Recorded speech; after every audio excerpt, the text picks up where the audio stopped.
Successful ang pagtatapos ng sikat na series na Dirty Linen ng ABS-CBN noong August 25. Maganda ang naging takbo ng serye at sobrang galing ng pagganap ng mga artista, main character man o hindi. Ang serye kung saan mas umingay ang mata-mata acting. Masasabi nga nating isa ito sa pinakamagagandang seryeng na ipalabas sa Philippine television. Ngunit may mga iilang parte lamang ng istorya na hindi masyadong klaro at consistent. At marami ang nagtatanong kung ano nga ba talaga ang nangyari. Iisa-isahin natin ang ilan sa mga katanungang iyon. Number 1. Bakit nagtatago si Olivia sa cabinet nung nabaril siya ni Aidan?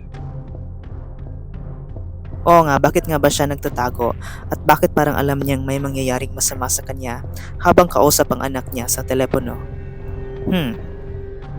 Isa pa, bakit may tunog ng takong papalapit sa kanya nung siya'y mababaril na?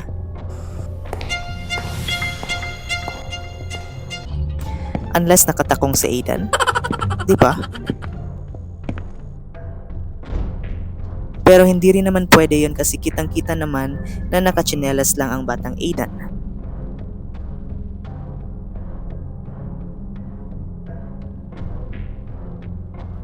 Kung pinatay nga ni Leona si Olivia bago nakarating sina Carlos at ibang miyembro ng pamilya Fierro, paano masasabi ni Feliz na buhay pa si Olivia at that time?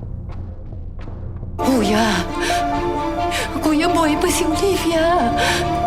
Ito yung isa sa mga issues ng storytelling, yung lack of consistency at continuity. Hindi naman tayo expert pero nire-raise lamang natin as a feedback for the creators to do better sa susunod pa nilang mga istorya.